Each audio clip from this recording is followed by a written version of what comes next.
Gracias por estar aquí en la sección Contraste de Observatorio en TV UNAM. Están con nosotros la doctora Jacqueline Pechat, profesora de la Facultad de Ciencias Políticas y Sociales de esta Casa de Estudios de la UNAM, quien ha sido además comisionada del IFAI, en su momento consejera del Instituto Federal Electoral, una académica y funcionaria pública pues de amplia trayectoria. Jacqueline, gracias por venir a este espacio a analizar la reforma constitucional en materia de transparencia. Está también Luis Emilio Jiménez Cacho, quien además de ser fundador del Instituto de Estudios para la Transición Democrática, en materia de transparencia ha sido pionero, impulsando como ciudadano algunos casos de apertura en materia de información de los sindicatos, y ahora es titular de la Unidad de Transparencia del Instituto Federal Electoral. A los dos, muchas gracias por atender esta invitación de Observatorio en TV UNAM. Gracias a ustedes, Ciro. Jacqueline, hemos visto un conjunto de reformas constitucionales que se aprueban en los últimos meses, incluso semanas prácticamente, y entre ellas está la de transparencia. Quizá por estar inmersa en otras que han tenido mayor resonancia, como la energética o la político-electoral, no se ha tomado con la suficiente calma, el análisis para valorar en la dimensión la reforma en transparencia, que creo es una reforma que se venía madurando ya desde hace algunos años, que parecía necesaria. A mí me gustaría que nos ayudaras a entender la importancia y la pertinencia, en su caso, de la reforma constitucional. Sí, yo estoy totalmente de acuerdo contigo en que en el cúmulo de reformas constitucionales tal parecería que la reforma en materia de transparencia pues pasó casi desapercibida, pero valdría la pena decir que porque es una reforma que tiene un enorme consenso. Es decir, las fuerzas políticas están de acuerdo en extender el ejercicio de un derecho hoy fundamental, que es el de saber y conocer cómo se toman las decisiones en las autoridades, en los entes públicos, en todo el país, no solamente en el ámbito federal. Entonces, tiene un gran consenso, pero tiene una enorme relevancia, porque después de la reforma constitucional de 2007, que reformó el artículo 6º para elevar a rango constitucional el derecho de las personas a conocer qué hace el gobierno, en qué gasta sus recursos, a qué tipo de políticas se les asigna, cuáles son los resultados de esas asignaciones de presupuesto. Bueno, pues ahora lo que se veía era que sigue habiendo enormes simetrías entre lo que es la transparencia en el ámbito del gobierno federal y en el ámbito de los otros gobiernos estatales y municipales, que sigue habiendo asimetrías en cuanto a qué información debe ser pública y qué información debe ser temporalmente reservada entre el Poder Ejecutivo y el Poder Legislativo o el Poder Judicial. Entonces, esta reforma lo que viene a hacer es a homologar procedimientos y criterios para que las personas tengan acceso a la información con los mismos criterios de apertura que para el Poder Federal, al Poder Estatal, Municipal o los otros poderes y los organismos autónomos. También, Jacqueline, creo que estas asimetrías, estas disonancias en cuanto al derecho de acceso a la información que tiene la gente dependiendo de dónde vive y dependiendo si le pregunta al gobierno federal o a su gobierno estatal o municipal, se debe a la manera en que se ha ejercido o dejado de ejercer pues la función de los órganos garantes de lo que son los órganos de transparencia a nivel local. Esta reforma hace que acabe siendo el IFAI, un IFAI fortalecido, con autonomía constitucional, quien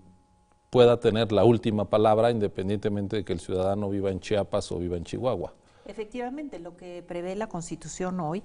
es que cualquier particular que solicite información del estado de Guerrero, pongamos el ejemplo, y resulta que no obtiene satisfacción en la respuesta, ni tampoco el órgano de transparencia del estado de Guerrero le da satisfacción, puede venir al IFAI como una última instancia. Y también el IFAI tendrá la posibilidad de, en el caso de que vea algún caso que no se ciñe a los criterios ya claramente establecidos de transparencia y de acceso a la información, puede atraer el caso de un estafo. Entonces, esto lo que implica es que pues hay la posibilidad de que el ciudadano tenga una nueva instancia para reclamar la información y también que haya esto pues un ejercicio de criterios más fuertes, más homogéneos, ¿no? Más claramente debatidos, pero que se pueda efectivamente impulsar esta homogeneización en el uso de criterios, ¿no? Luis Emilio Jiménez Cacho, Jacqueline dice se trata de una reforma que gozó del consenso de los actores políticos y quizá al no haber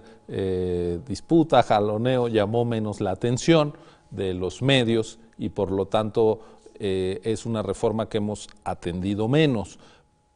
Pero en esta reforma se incorpora en una figura que ustedes quienes se dedican a los temas de transparencia con mayor dedicación, se conoce como los sujetos obligados, es decir, aquellos que están obligados a rendir cuentas, a brindar la información que los ciudadanos pidan, y ahora se incorpora, entre otros, como estos sujetos obligados, a los partidos políticos y a los sindicatos. ¿Cuál es la importancia de este cambio? Bueno, lo decía Jacqueline hace un momento, que esta reforma constitucional lo que hace es homogeneizar de manera general los criterios de reserva y de confidencialidad de la información entre las instancias federales y las de los estados de la República, pero también lo hace con los poderes, con todos los poderes, que hasta hoy, aunque eran sujetos obligados, el Poder Legislativo, el Poder Judicial, tenían sus propios mecanismos de garantía y sus propios órganos garantes. Y el caso de los partidos políticos es particular, porque si tú recuerdas, la transparencia de los partidos políticos estaba regulada en el Código Electoral, en el COFIPE,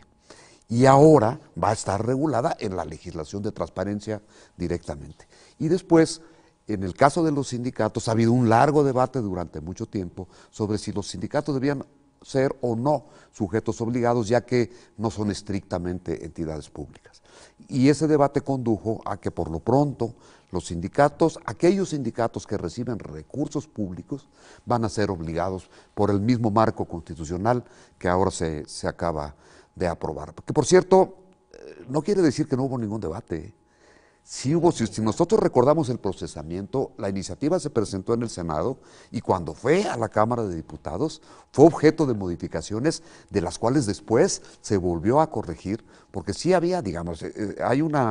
hay sectores que todavía no acaban de visualizar el gran valor que tiene la transparencia. Pero finalmente creo que fue afortunada la reforma y la muestra de ello es que prácticamente todos los sectores, la academia, los sectores políticos, todo el mundo hay un consenso en torno a la importancia de esta reforma, ¿no? Recuperando el debate que sí se dio y cómo pues finalmente una reforma importante toca intereses y entre más profunda es la reforma, más intereses afecta y por supuesto que esos intereses tratan de frenar las reformas, de protegerse frente a sus alcances.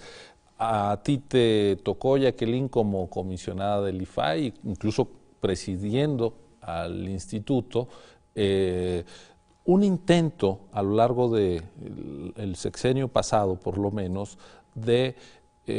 hacer que el IFAI tuviera un techo que los sujetos obligados, que distintas instancias de gobierno pudieran decir, vamos a un tribunal para que el IFAI no nos obligue directamente a entregar la información. Este tema, el de poner, digamos, una vía adicional, lo cual podía mandar pues a las calendas griegas los recursos de inconformidad, las solicitudes de los ciudadanos, ¿cómo se resolvió finalmente? Bueno, efectivamente, a lo largo de los 10 años de existencia del IFAI, pues ha habido intentos de revertir la definitividad de las resoluciones del IFAI, ¿no? Para los sujetos obligados, para los entes públicos. Y fueron de dos tipos. Uno es permitiendo que el Tribunal Federal de Justicia Fiscal y Administrativa pudiera ser un ente que revisara las resoluciones del IFAI y que incluso las anulara. Y la otra fue en un intento de reformar la ley para quitarle la definitividad. Hoy con la reforma constitucional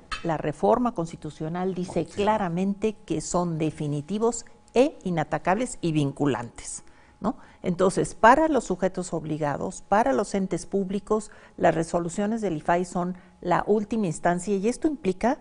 pues una cuestión de hacer un órgano que además hoy va a estar en la Constitución. El IFAI antes no estaba constitucionalizado, hoy el IFAI aparece en la Constitución y además pues es como pues un gran tribunal, si me permiten la palabra, es decir, tiene materialmente facultades jurisdiccionales porque resuelve entre lo que pide un particular y lo que responde una entidad pública. Entonces esto le da al IFAI un enorme poder, pero el único que puede ir en contra de las resoluciones del IFAI es el propio ciudadano que está ejerciendo su derecho a saber qué hace el gobierno. Y digamos, para decirlo en términos plásticos, tú hace unas semanas dejaste de ser comisionada del IFAI, concluyó el periodo para el que fuiste nombrada. Quienes entren a trabajar al IFAI en las próximas semanas también tendrán, digamos, una serie de herramientas muy distintas a las que tenía el IFAI. Es un IFAI, en este caso, fortalecido, a diferencia de lo que podemos pensar de la autoridad electoral, en fin, de otros temas, ¿no? Así es un IFAI fortalecido, pero que no quiere decir que no tenga retos, porque obviamente las nuevas tareas que tiene que desplegar, pues las tendrá que desplegar pues con la misma eficiencia, si se me permite, ¿no? Y con el mismo sostén jurídico, que es lo que yo creo que le da, digamos, si se me permite, pues esa autoridad al IFAI o ese reconocimiento que ha logrado y que se expresa en esta reforma, ¿no? Bueno, para ir a los retos